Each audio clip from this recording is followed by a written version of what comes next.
May I have your attention, please? The time is 2:30. I'm calling this meeting to order the Board of Directors of the Council on Aging. Today is Tuesday, October 24th, 2023, 2:30 p.m. We are at the Lotus headquarters at 965 North 18th Street. This time we'll have an invocation. Reverend Moss, can you lead us in our invocation? Yes, ma'am. God our Father, we thank you again for this opportunity to gather and to meet and to attend to the business at hand. We pray, oh God, that you would give us a direction, that you would give this meaning as well as purpose. We ask that you would remain with us as we move through the retreat efforts as well. It is in the mighty and matchless name of Jesus the Christ we pray. Amen. Amen. Next, we'll have our Pledge of Allegiance. I'll lead the pledge. I pledge allegiance to the flag of the United States of America and to the republic for which it stands, one nation, under God, indivisible, with liberty and justice for all. At this time, we're going to take our break and for lunch to be served. Okay, we're going to go back on the record. Next item on the agenda is our roll call. Dr. Cole.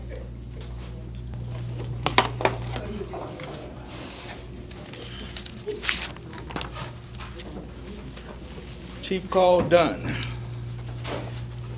Ms. Connie Cash. Dr. Derek Cole.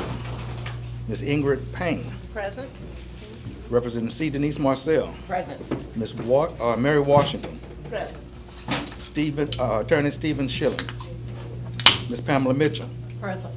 Councilwoman Carol Coleman. Present. Reverend Dr. Mary Moss. Here. Reverend Donald Hunter Sr.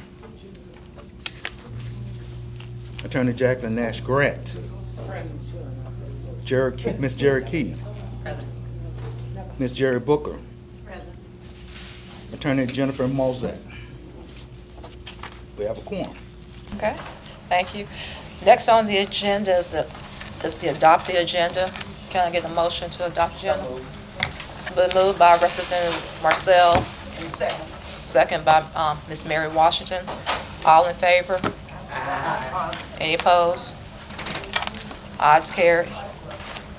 Next, we'll have public comments. Do we have any public comments? Seeing there's none, move to item number 6, our action items. First item is certification of Board of Directors meeting from August 24th, 2023. Need a motion? Need a motion to accept. It's been moved by Ms. Mitchell, second by Attorney Grant. All in favor? Any opposed? Motion carries. Item B, Finance Committee report, Finance report. Brad is back. That's you, Ms. Brad. I know. You been gone that long, you don't know when it's your time? I don't know. Okay, in your packet you have what I call this time a financial update. And I wanted to present something a little different for you guys. I wanted to this time to make you aware of the major programs that we do here at the council and some of those costs associated with those programs and how many people we serve in doing so. Under our Title III program, that's through the Governor's Office of Elderly Affairs. We have 6 grants through Title III grants, and we have our senior center. The money comes from the state of Louisiana, from the senior centers and parish council on aging monies. Now, for the first quarter ending September 30th of 2023, we got a total of fund from GOEA $516,722. From my local government support on those same programs, total $1.22716 million. Now, when the money that we get from the governor's office is not intended to support the whole program. That's why we have to prop it up with other funds. And we're fortunate enough to have the millage to do that. So that's the amount of dollars that we pump into each program this quarter. So our total cost for the third quarter on the 6 major programs that we do. Administration of the grants is one grant. Then we have our congregate meal, which is our hot meals that we serve at the senior centers.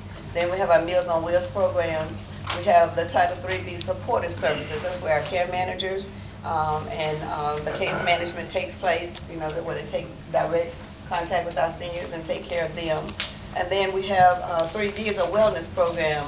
That particular program, we offer programs like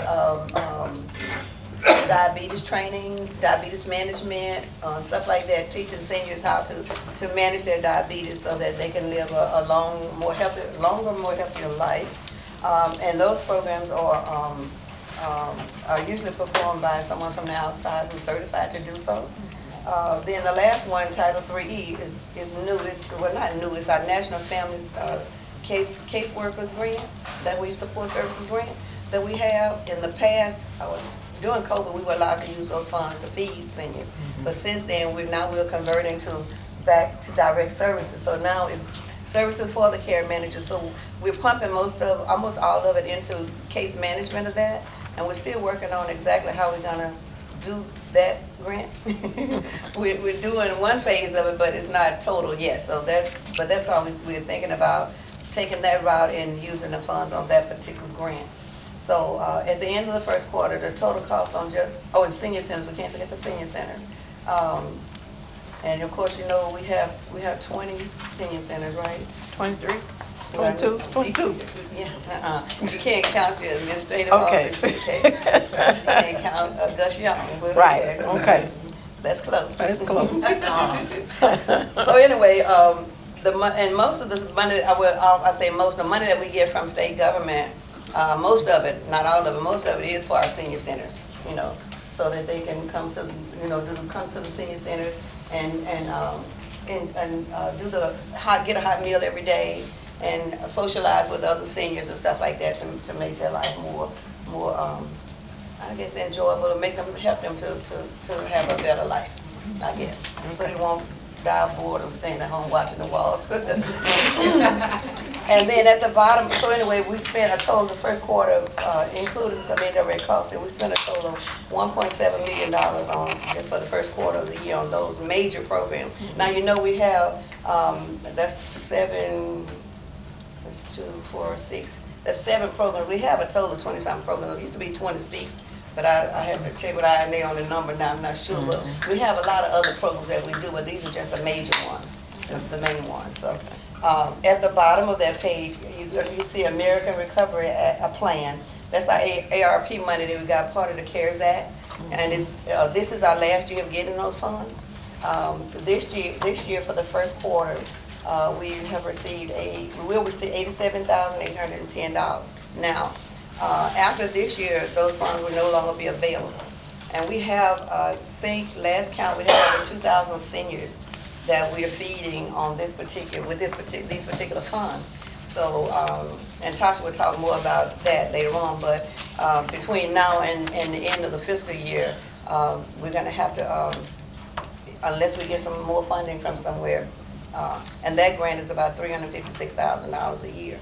Unless we get some more money from somewhere, we're just going to not be able to feed as many seniors as we feed now. And on that note, I'd like to say that for fiscal year 23, we fed a total of over 1.2 million seniors for that fiscal year.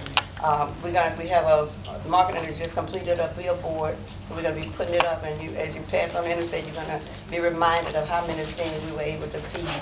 And like Tasha said, it was our birthday year, so we were showing up, but we fed over 1.2 million seniors in one fiscal year. And that's a good thing. So the ARP funds that are going away, what number of seniors is that portion feeding? Right now? You don't know? No. We have over, I know we get a report from, I think we have over 2,000 seniors that we picked up during COVID and we never dropped. Okay, so they're not the people that are coming to the seniors daily or that are coming on a regular basis? Oh yeah, they all mix in. They just mixed in? Yeah, because we have more people now at the senior centers, at some centers, than we had before COVID.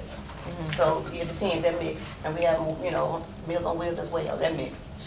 So when these funds go away, what process will you all use to? We have them identified, we know who they are. Okay. In the system, in our SAM system, we know who the seniors are. And Siobhan is gonna talk about it. Oh, Siobhan's gonna talk about Yep. that. She's from the governor's office, she knows a whole lot more about that than I do, but I Okay. just, all I know is I she was just told us we weren't concerned gonna about how do get, we, yeah.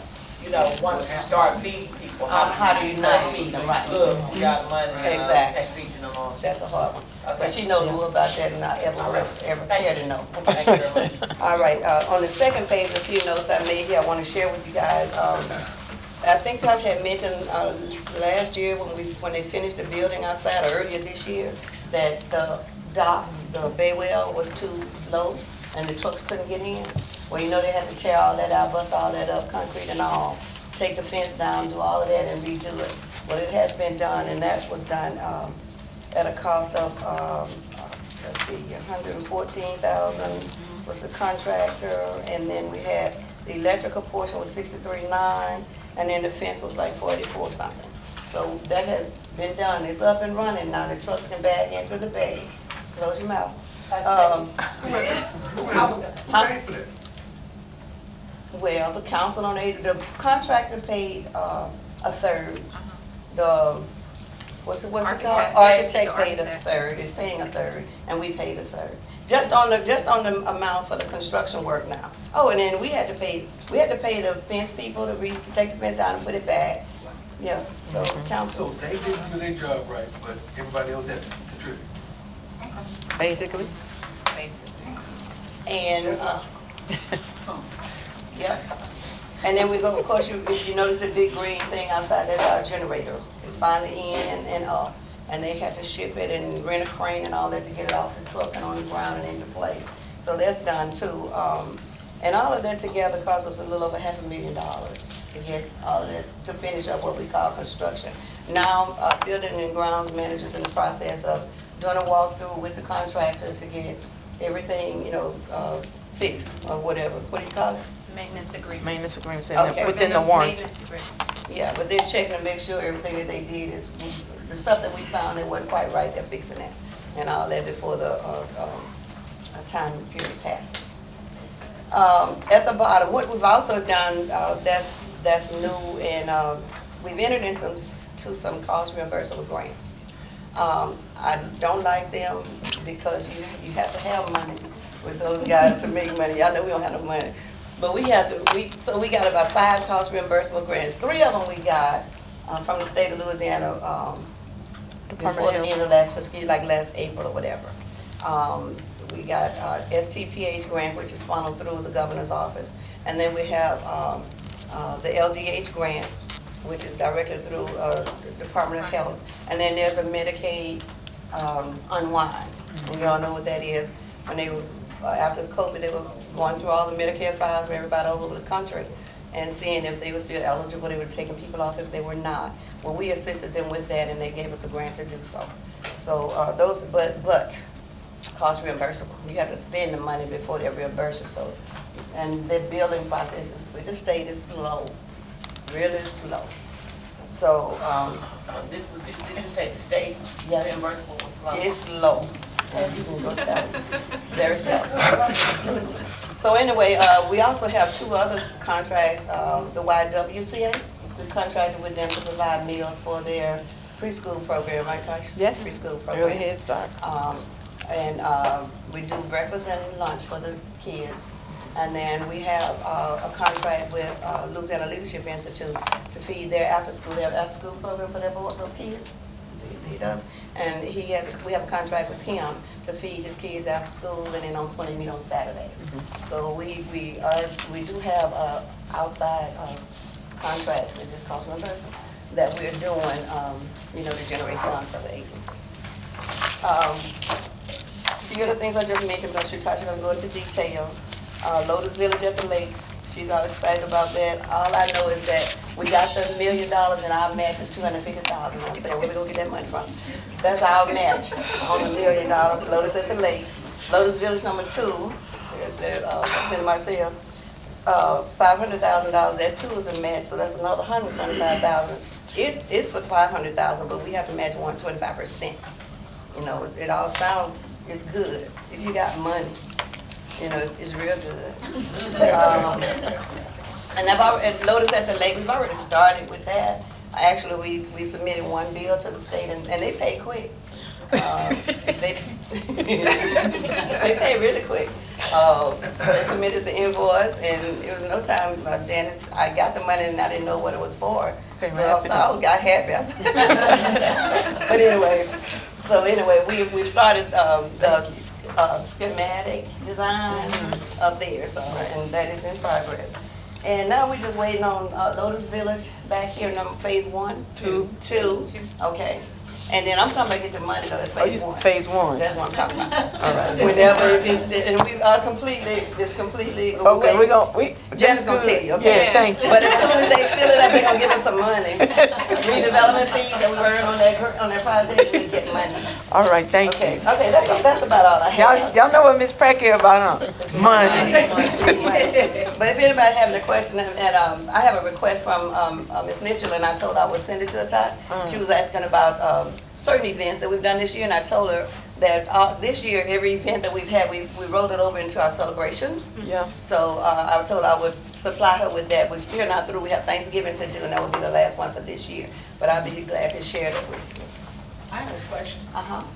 For lack of understanding,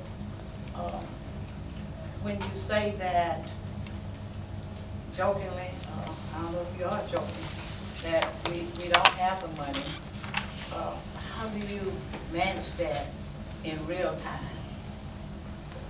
Well, no, we don't have money, not a whole lot of money, not the kind of money I just talked about. But the way you do it, we have to do a cash flow statement almost every other day.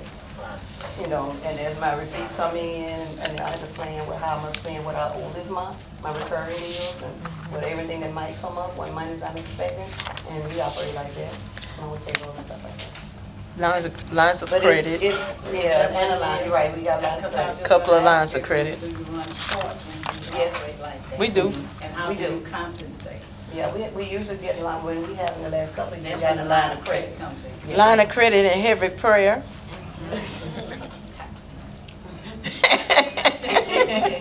Yes, ma'am, we will put that line of credit. Just wondering. Just accept it. Oh, one other thing, before y'all leave today, signers, and I'm through, I promise. Hancock Bank. We've been hacked a lot at Hancock's, either the credit card or our bank account. And what has been going on lately is every day they would call us before they would let a check go, and we have to verbally approve it. Well, he called Tasha, our banking officer, Brian, called Tasha and said they couldn't continue to do that. They wanted us to sign an indemnity form that's saying we'll be responsible for any checks they get through that's not legitimate. I told Tasha, want me to talk to him? Yeah, he must be crazy. So anyway, he said our only resolve was to open another account. We're gonna open another account, but my real money, we're gonna move. You know, we open an account at Currency Bank. We're gonna relocate our monies, a major, operating account, to somebody who take the time to make sure our money is safe. I just don't feel good with them, especially want us to say it. We're gonna sign something to say it. If the money gets, we're gonna be responsible for it. Oh, do I need a motion? This okay. I was just sharing that with you because I'm gonna ask you once again today to sign, because I'm gonna open another account to, while we're still there until I get everything straight at Currency, at Hancock. They claim me, I have to open another account, so we're gonna do that if you all would just wait right after the meeting and sign it for me. Here, the signature card. All right. All right. Thank you. We don't need a motion. Okay. Thank you, Chair. Okay. The next item on the agenda is resolution. Resolution for Act 397 of 2023 regular legislative session.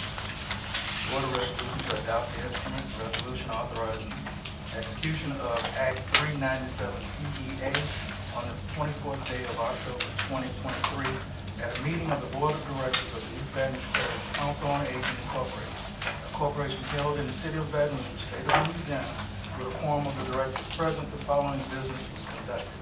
It is duly moved and seconded by the following resolution be adopted. Be it resolved that the Board of Directors of the above-named corporation does hereby accept authorization, execution of Act 397 CEA. The above resolution was passed by a majority of those present and voted in accordance with the bylaws and articles of the corporation, and certified that the above and foregoing constitutes a true and correct copy of part of the minutes of the meeting of the Board of Directors held on the 24th day of October 2022. So what is the act? So Act 397 is, we were given some money in this act out of the last legislative session. It's $60,000 to go toward senior meals or senior programs and activities. And Senator Barrow gave us the $60,000 for that, so that's what it is. So this money will go to Meals on Wheels. Yeah. Yes. A motion that we accept this. Second. Been motioned by Dr. Cole, second by Representative Marcel. Any objections? All in favor? Motion carries. Next item on the agenda is the CEO report. Good afternoon, everyone. We're gonna be brief. First and foremost, I want to talk to you all about some personnel policies and procedures, in particular when it concerns disgruntled employees, former employees, employees with complaints. And we have our attorney here today, just so that he can give it to you with all the right legal ease, and I don't say the wrong thing. So Murphy's gonna take over this part of the report. As I think some of you are aware, a former employee of ours, Don Green, made an allegation on his way out the door last month. When I say he's on his way out the door, he'd been called in, he'd been warned several times. He was called in to be terminated and was in fact terminated. After he was fired, before he actually left the room, he says, oh, by the way, I got a sexual harassment complaint. I was harassed by this woman in this place at this time. Well, didn't change the fact that he was fired, and harassment had nothing to do with what he was fired for, which were performance issues, totally unrelated. Nevertheless, even though our policy for investigating employee complaints is you got to do it within 5 days of the event, this was 2 months afterwards. He was complaining about something on his way out the door that, on September 22nd, that had happened back in June. I guess is to try to throw a lifeline to try to hold on to his job. So, yeah, but I was harassed, but it didn't have anything to do with his termination. And so we didn't have an obligation to investigate that because he didn't follow the rule. Nevertheless, being a good steward and being a good citizen, we did a full investigation. Our consultant did the investigation. We questioned him. We questioned supposed witnesses. We could find no corroboration to it whatsoever. And so, as far as we're concerned, that has been dismissed and dispersed with. He's been sent a letter advising him that it's over. And while he's filed a complaint of harassment, he doesn't complain that harassment has anything to do with his termination. It had to do with the way he was doing his job. And he hasn't complained that he was fired for the wrong reason. So that's a closed matter. What I will address a little bit later during our retreat, because I don't want to waste your time. I think it's more appropriate for retreat. In this instance, Mr. Green apparently sent emails to all of y'all. And from time to time, and when you have a board or an institution similar to ours, occasionally employees who are supposed to utilize the chain of command and go through their supervisor, ultimately to the superintendent or the CEO with their complaints, they'll reach out to you. Right. Not your job. Not your job. Your job is not to get involved in the day-to-day affairs. You didn't sign on for that, and you really don't have any business being involved in that. Your job is to make sure that she does her job. And if you got a problem with the way she does her job, you got every right to do something about that. But the way... Thanks, Murphy. But we all know she does a wonderful job. But you got to leave it to your staff to deal with these individuals who may reach out to you, because if you engage them in conversation or any type of dialogue, not knowing the full set of facts, not knowing the background, you could actually cause liability to vest on the association because of your comments and because you're board members. And that would be unfortunate. So we're going to talk a little bit more about that. The directive from the statewide governing authority for the Council on Aging, from the legislative auditor, who I had a conference with about this as well. So we'll talk about it and how you handle that. When somebody reaches out to you and tries to bug you or sends you a letter and asks you for help, the best way to handle that. All right. Any questions? Yes, sir. So my question when I sent the email was dealing with, will something like this, and as far as the bigger picture of policy, when the Personnel Policy Committee meets. So when you said that we don't get in the day-to-day, we don't, but we are responsible for the policy that's governs what she does with her employees, correct? That's correct. That is correct. And you also, the way it's presently written, and I'm suggesting some revisions to this because it's actually kind of contradictory with what the state recommends, is the way that the policy is written is if there's a disciplinary action that is appealed beyond the decision maker. This wasn't a disciplinary action that was taken that was appealed. The disciplinary action was taken unrelated to his complaint of the harassment, which had nothing to do with the performance issues. And so his termination, had he complained about, well, I thought I was doing a good job and I think they're being too tough on me for this reason or that reason, that, and once the decision is made, the way your rules state, that could go to the Personnel Committee for review if you wanted it to. I think that's bad policy, and so I'm going to suggest during our retreat that we revise the bylaws that cleans that up.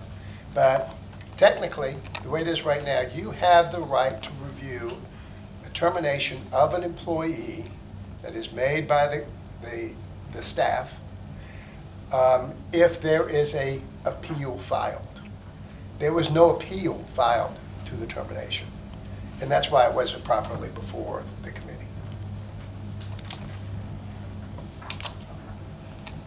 Any questions? Yes.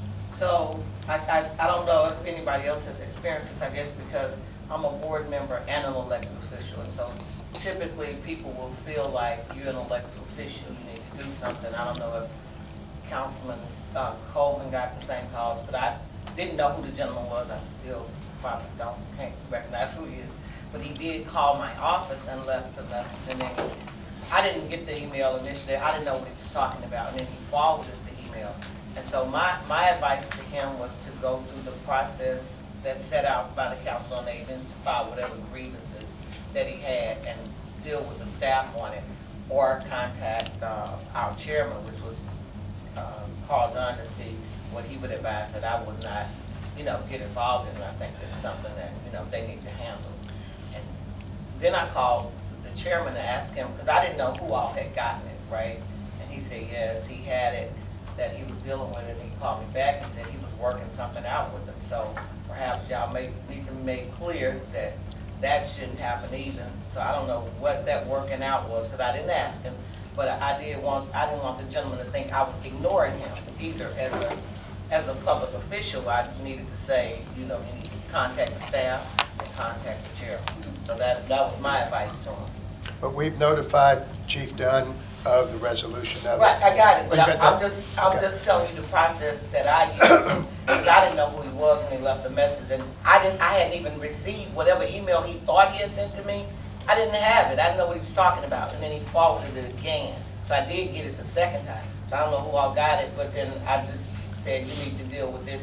There is a process in place at the Council on Aging. You need to go through those methods or contact the chairman to see if that's not satisfied with it. So that was mine. Another question. So in our policies, since we're reviewing it, and you say you're gonna make changes or suggest changes to the bylaws, do we have the same obligation as other members of different bodies, and for as I'm concerned, the state, that we have an obligation to report if somebody brings that to us? We have, certain people have obligation to report. If I hear of a student, I have to report sexual harassment. I have to report workplace violence. So that was the other point. Who has to report on this board or in this organization? It's a responsibility. Nobody on this board. That is far beyond your responsibilities or duties. Your duties and responsibilities are laid out in the bylaws, and they don't look anything like that. What you're talking about, though, when you're talking about a teacher or an educator that comes into, finds out about that type of action, they've got to report it, because if you don't, who will? Here, there's a process set up where there was a complaint clearly made by Mr. Green on September the 22nd that was fully investigated. And that's why we have an outside consultant, Ms. Conti, that did the investigation, ran down the leads. So to answer your question, no. Any employee comes and complains to you about something, no, you don't have an obligation to report it whatsoever. You always have the opportunity to ask Tasha or whoever about it. But I don't want you to think it's in your lane where you have an obligation or anything to do. Think about it like this.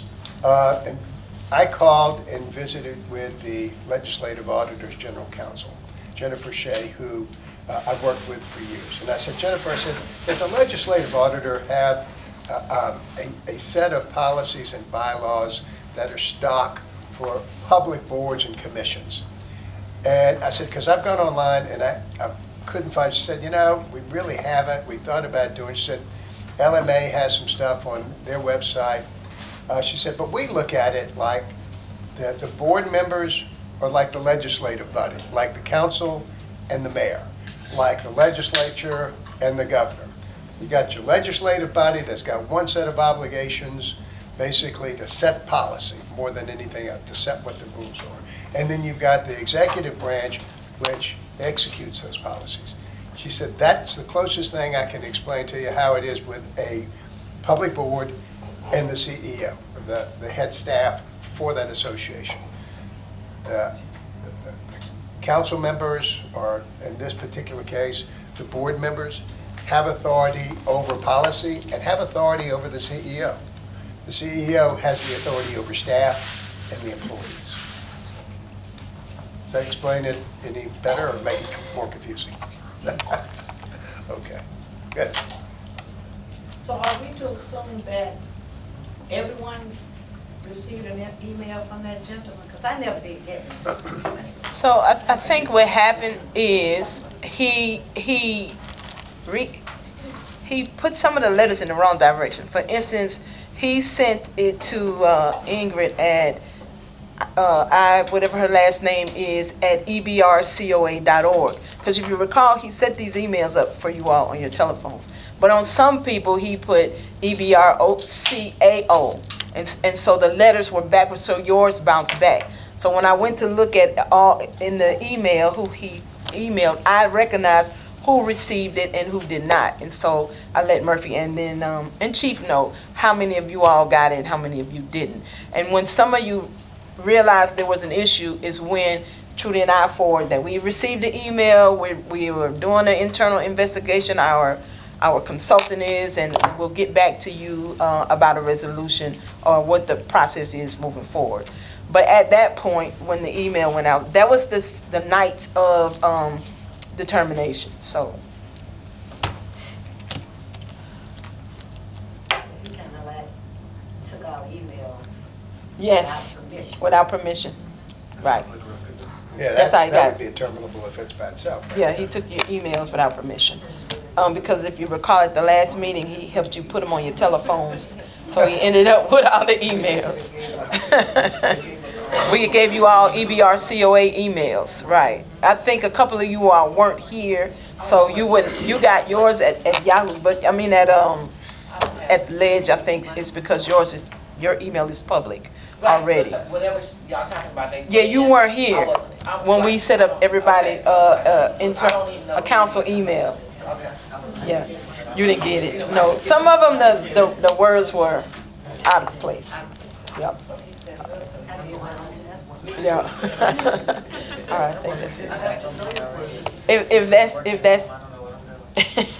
If that's it, we're gonna go to the next item unless you all had some more questions.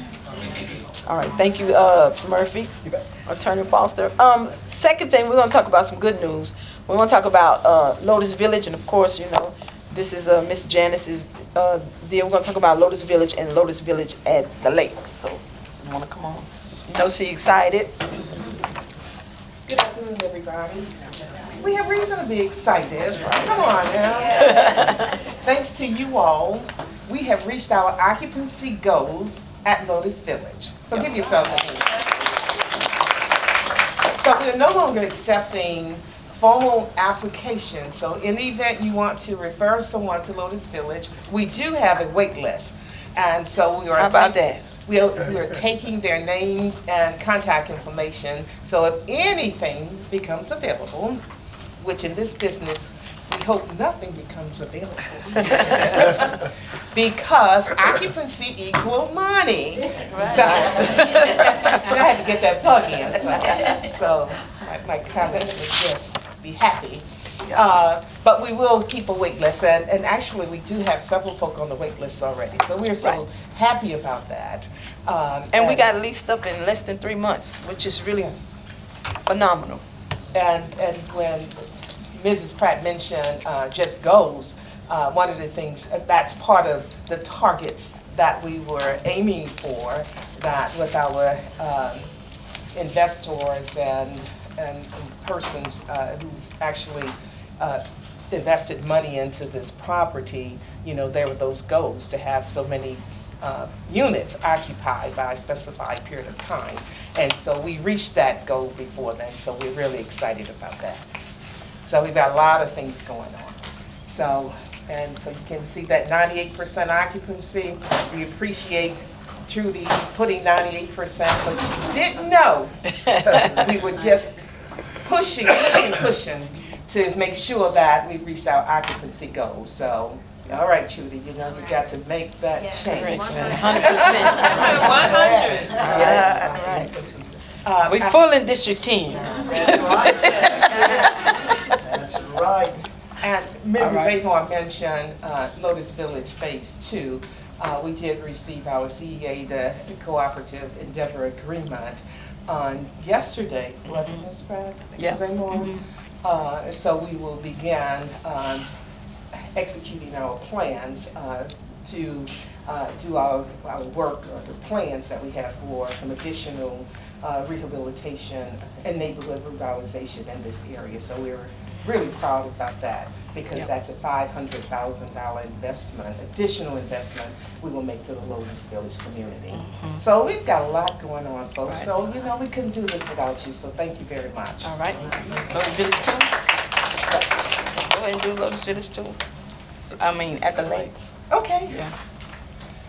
You want to share? So this is Lotus Village at the lake. This is at Baker, it's in Baker at Plank and Kent Road. Here is the schematic plans that we have for this project. As you recall, we got about $7.5 million encumbered from Senator Barrow for this area, and then we're working on some additional funds. But what you'll see is we're gonna have about a 14,000 square foot senior center and about 48 units, which will be, some will be individual, some will be lofts, some will be duplexes, but this will be 48 living in place, aging in place units, and this will be a energy efficient complex. Each unit will be run off of solar. We'll use some gas. We'll do all the lights around the property will be solar. And this is going to be a green and a fortified silver project, which means it will withstand flooding, wind damage, all the things. Just like Lotus Village is fortified silver. Matter of fact, we have the only fortified silver project in the parish, and this will be our second project. Okay, next page, Drew. Are you going to stock that fishing pond? It's already stopped. It's already stopped. They have to come visit. This is the inside of the senior center, and what you'll see is similar to Lotus Center on Main Street, with the exception of this facility will have a swimming pool, and we'll have a triple the size food pantry, we'll have a larger exercise facility, and there will be a space where you can convert rooms into one room so that the residents can use the facility for their family events or neighborhood parties or whatever, so that they won't have to try to put so many people in their units. I'll go to the next one, Drew. Just so they can. Like a clubhouse. Like a clubhouse, but it'll be in the senior center, right? And so this is the interior of some of the units. Some of these units will have 2 bedrooms, and it'll be a loft style 2nd bedroom for family members, for your caretaker, for your aide that may need to come and spend the night. These are 700 to 1,000 square feet each, right? Right. Okay. Okay. Some more interior pictures. Go to the next picture. Right here. Okay, and this is what the senior center actually looks like. You'll see that it's a metal building, which will make it much cheaper. It will be run off of solar and natural gas as well. And we're gonna have recycled blue jeans. It's the insulation, right? All this green energy stuff. And so in the back, those back windows on the 3rd picture can slide together. There'll be a deck, and the seniors can sit on the deck and eat their lunch while looking at the lake. There'll be 3 pavilions where they can go out and fish off of the pavilions. And this property is connected to a rec park. And so we're in conversation with him to make ADA walking areas so they can walk around the park, and where we can make it have senior fitness equipment and senior activities. And so BREC is committed to let it be a senior park, right? So all of this will be attached, and this is what the front of the units look like. So every unit will have a porch. You know, we like a porch when we get a certain age. Seniors, I ain't got there yet, but they like a porch, right? So we'll have front porches, and some of them will have side patios with sails on the top to block the sun, where they can sit out on the side and talk to their neighbors, so that everybody won't pile up on the same porch, right? Like they do that back here at Lotus. We learn it from some of our ways. And this is what some of the units will look like with the lofts, and all of them gonna have high roofs, some skylights, a lot of sunlight, and cabinets with pulls instead of knobs, all the things that you need to age in place. Your cabinets will be lower, and so you can get a really good visual right here with what it looks like. It's gonna be really nice. The mayor of Baker, everybody in Baker is really, really excited. This will be the first building, this first development, the first anything to be built as it relates to living in Baker for 30 years. And so they're all excited. DOTD is going to work with us to fix Plank Road, as you know, it's a state highway. Plank Road is a state highway. We learned that, and so they're going to work with us to fix it. So this is Lotus Village at the lakes. We already started. Right now, we got the schematic designs, and we're also working on infrastructure, and we have the surveyors out there just to make sure we put the right stuff to shore up the pond. The lake is our major concern, because you know, as you age in place, things happen. We don't want you to wander off and you're out in the lake, and so we're in the middle of the night, you're in the middle of the lake. So so we're working on the plan for that, and we're trying to figure out if it's fencing, concrete bolsters, or a combination of such. So we're working on that to make sure that we do right by that. But this is the property. This is what it looks like, and it's our anticipation to have this done by 2025. Is it going to have the same level of security as like what this place does, for example? Yep, we'll have it's going to be gated. It's a gated property. We'll have on-site security, and we'll have a unit that will be used. I don't know if it's the leasing office or how, but there'll be a place for Baker Police, so they can come in and drink coffee. Yeah, so yeah, it's going to be gated. And donuts, right. All right, and that's that. And then the last just a couple of announcements. As Ms. Pratt mentioned, you'll put up the slide about the numbers. She said to you, we did. I don't think y'all understand that how serious these meals have been this year. We have had more people than we have ever had in the history of the Council on Aging this fiscal year to participate and partake in our programs. So from fiscal year July 1, 2022 to June 30th, 2023, we did 1.241,457 meals. 1,000 meals. These numbers, right? Is not my thing. But we did, you know, we still have seniors every day coming. We're also, go back to the main slide, we're at capacity at every senior center that we have. We are at capacity. Matter of fact, in Baker, we have a waiting list because the fire marshal said no more. We are at capacity at Charles R. Kelly. We have moved from one side of the building to the other side, and now we're at capacity over there. We are at capacity at Lotus on Main, where we have to feed in shifts now. We got a lunch shift A, a lunch shift B. If you just want to come for a little while, take your food to go on and go outside and sit. We are at capacity at all of our centers. Central is full. They fighting over the parking spaces. They fighting over the parking spaces. We just don't have any. They're fighting over the pool table. They want another pool table. They're parking all in the street. So what it lets you know is we got a good, bad problem. The good problem is we're doing what we're supposed to do. The bad problem is we're going to be faced with some heavy decisions here before the end of this fiscal year.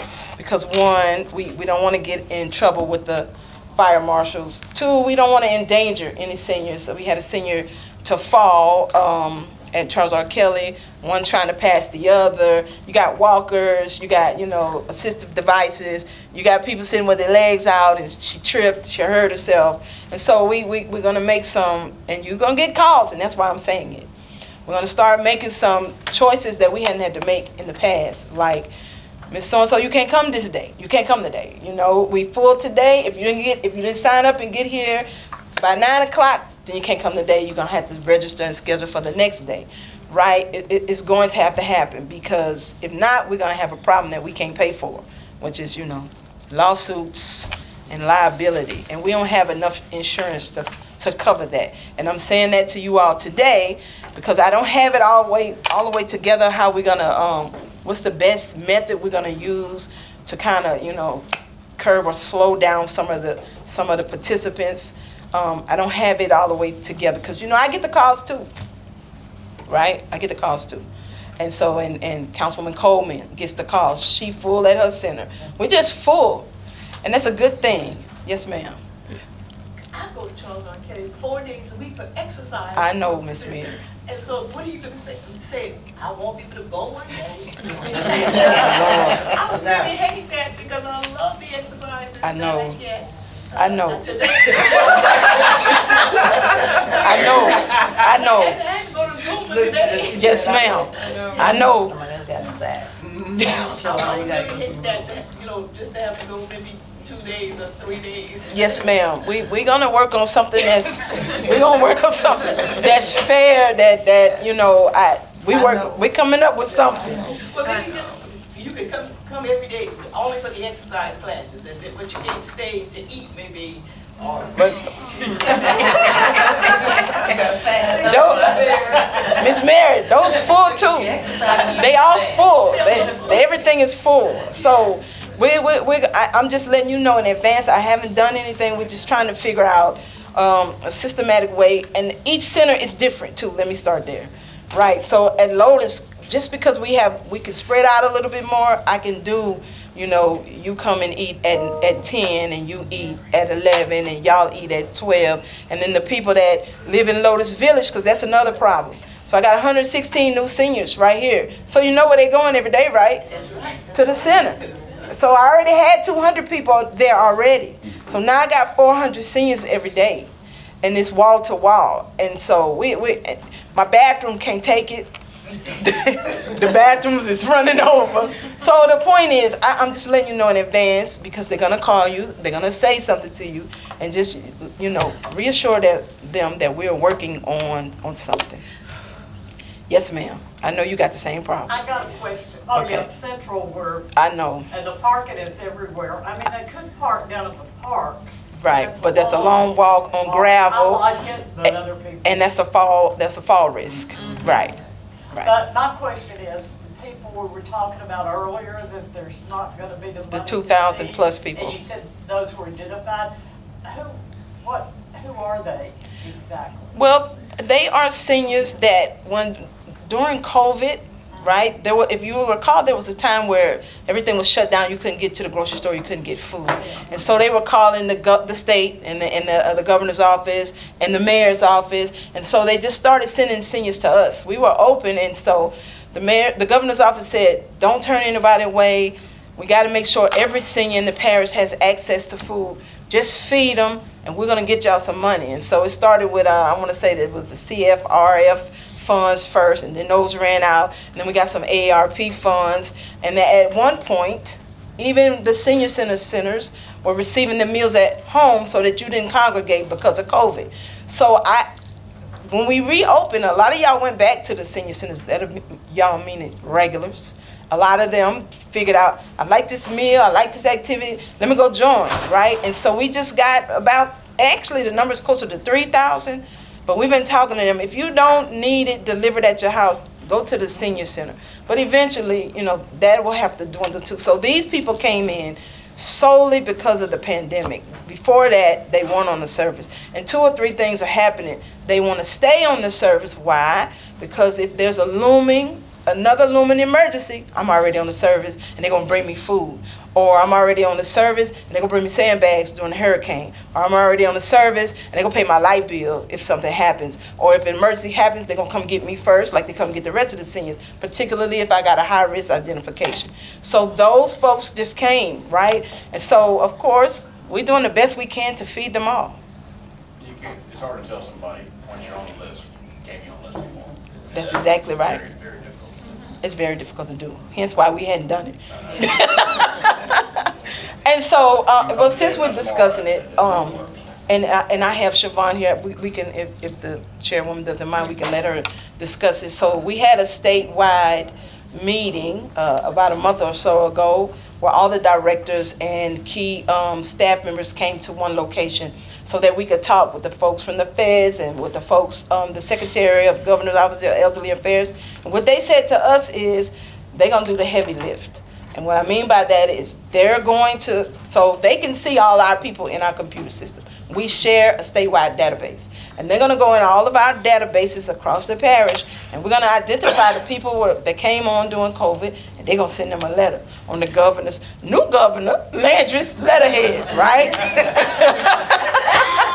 And they're going to send them a letter saying, we appreciate that we were able to help you during COVID, but here it is, right? And then what we have to do is, back them up. Nice and kind. So I'm going to let Siobhan answer some of you guys' questions. It's good to be here with y'all so I can answer these very specific, necessary questions about attrition. It was my suggestion to our director that this go out on official state letterhead because this is a federal funding initiative through the legislature that actually supported this money throughout the United States of America. For any program doing Older Americans Act, the congressional legislature set this funding up, and it's all rolled into the ARP, and it's called ARP now, so the American Rescue Plan is what it was initially called anyway in 2020. Right. And when they piecemeal this money out to us, they didn't know when it would end.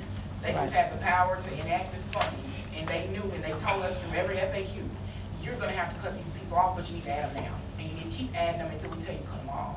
Right. And then the message they provided to the states when it was time to cut people off was the money ended in 24 and not getting more. And they told us that in May of 22. So that was the implied, you need to start cutting people off and being prepared to cut them off. But given, I would say singularly, the growth that EBR went through with serving 1.2 million meals, I could never let Tasha send out a letter and say, I have to cut you off without the governor's office being inundated with calls at constituent services. And the legislature being called saying, hey, they cut us off for no reason. So we're gonna pen a letter, a memo that will go out to all the directors, and they'll be able to use that same memo to send out to their meal recipients. We have documented when they started, indicating that you started receiving this service due to COVID. so therefore, because of these parameters, we will have to reassess you onto a waiting list of sorts. The federal government also changed their reporting standards, so they could track how many facilities. This is not something they used to track in NAPIS. It's being tracked in OAPS, and they only want to know it once a year. How Right. many facilities are actually supporting Older Americans Act services? And what I've learned since being with this agency since 2007, they're trying to earmark funding that will support these communities, because to me, EBR is one area with different sites. To Right. Liz, with this new reporting, EBR is 25 separate sites. Right. Your area agency self, your COA self, and every senior center that you own. Right. So that is supposed to help them secure or earmark some funding that will somehow help us deal with the fallout of cutting these individuals off of the service. And this is every parish in the state of Louisiana that we're going to go. But we just had the most, right? Yeah. The absolute most. So, Yeah. and then, of course, the NSI contracts that are coming out from the USDA funding, which is strictly for food Right. provisions. Which we haven't gotten. Yes. Right. And we are in a pickle because of the federal budget situation. Right. So they have levels to this. Mhm. That's why my That's right. suggestion is, this needs to come from either director of GEA or the governor's desk himself. And it possibly will fall under Landry, because I don't know if Governor Edwards would say, yes, I'm gonna sign my name to this letter that says, this is my last right of. I don't blame him either, I don't. Yeah, because the money doesn't end until, June 24th, so. And the money ends June 30th. Yes, Right. and he's going out on a good note, because the money will still be there until June 30th, so. Right. I'm sending Shirley Miracle over there to vote everybody else. For the task. Yeah. People's mamas ain't never good enough. No, after they already paid me, that's what they tell me they got. He has a question. Well, really, it's two. Oh, okay. Okay. We all know that the federal and the state government have enough money to support us. They just haven't put it as a priority. So let's put that aside. Is there a mechanism where you can ask the seniors who are able, all seniors are not the same as far as finances is concerned. Is there a way that we could have a scale where some people can pay something and that would offset some of the costs? Because again, it's not one type of senior. We have Here's the issue we run in with us asking the seniors for funds of any type. One, they already feel like they already paid, right? So everybody off of their property tax, 75,000 and over on your home value, pays into this tax. And so our commitment, meaning ours and the board, when we initially asked for this tax is, if you agree with the tax, then we won't charge you for any services. So if you remember, now we don't do fundraisers anymore. We don't ask the seniors for a daily donation, because the first thing they're gonna say is, you own my taxes, I'm paying, right? And so we run into that problem. So, we kind of catch-22 kind of situation. Yes, ma'am. In our budget for the next fiscal year, are we gonna devote more, because I know food costs are going up too. It's You know, I talked about that astronomically. The other day. I mean, is that our primary focus, to feed people as a board? No, our primary focus is to make sure that seniors can maintain their independence in their own home as long as possible. And if it's a meal or a service, or giving them Depends monthly, or giving them nutritional supplements, or if it's exercise, And all of exercise that. is getting huge, as you know. I know. So it's all of that. It's not just one thing. Now, meals are our number one driver, of course, because they drive everybody to the senior centers. But meals are also critically important for those homebound seniors who can't come out of the home. And if we're honest, most of these meals, 706,961 are Meals on Wheels. The other 534,000 are in the senior centers. So what's most critical and what costs the most is, of course, Meals on Wheels. It's got to be cooked, prepared, plated, frozen, delivered. And that's all by somebody's hands, right? So right now, our annual budget is about 13 million. Our food cost is 4 million or more, right? Because food is up 30 to 40%, depending on what it is. So when the seniors complain, what they don't know is we're doing a fine dance in here. Like beans 3 times a week.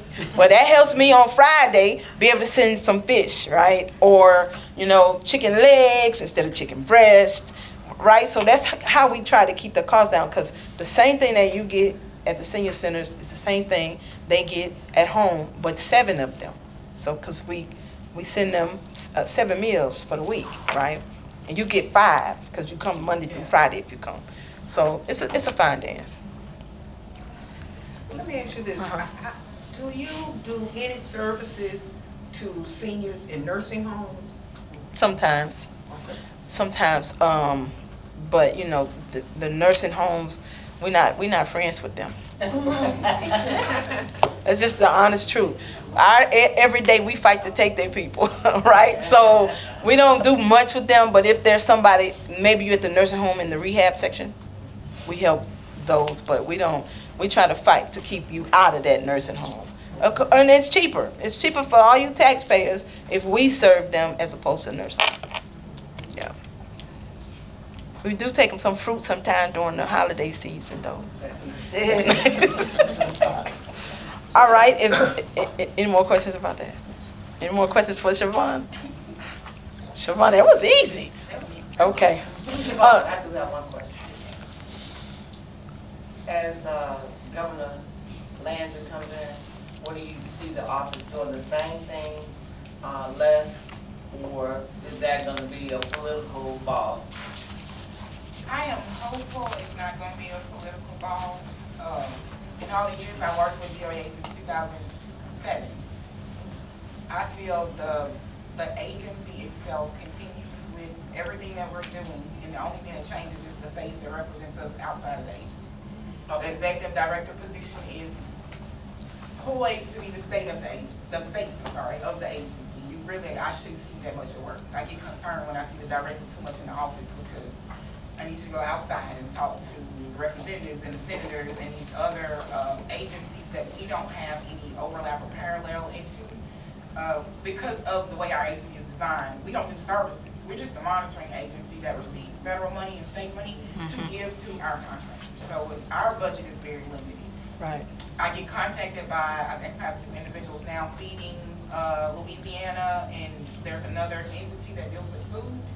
But when I connect with them, I really just have to tell them, I can put you in contact with like the Lakota president or somebody that can reach all of my directors at one time, or give you 64 different email addresses and phone numbers so that you can reach out to them. So it doesn't look like I have a bias saying, oh, you need to reach out to them versus someone whose email I missed due to a filter problem and I never connected them. So I guess what you're saying is that basically stays the same.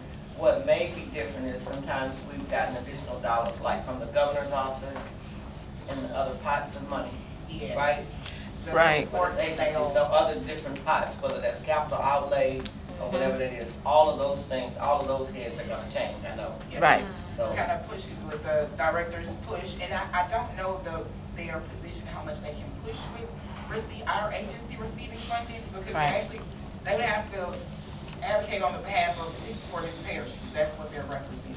So they're there as a neutral person and say, hey, legislator, if you're gonna enact another pot of funding and earmark it for aging services, then you should do it, because we're here to support and make sure we get our monitoring done, our audits, our program assessments.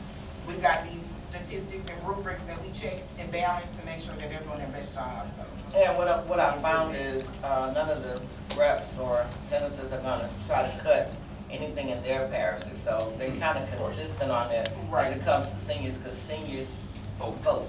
Right. So I'm just hopeful that we continue to find other pots of money to support these type of agencies. Yeah. I'm gonna try to be on that probation. Thank you. See what I can do. And lean on your other representatives and Absolutely. I'm already legislators working. yeah, they turn it back when they see something going on. They're like, we're not gonna talk about the money and how we earmark it, and it goes back to board member question about, we know they have the money. Right, when he said that, that's what I was thinking. And they don't, it's in reserve, they have to have a to do about earmarking it for our use. But the biggest thing we fight with is earmarking permanent.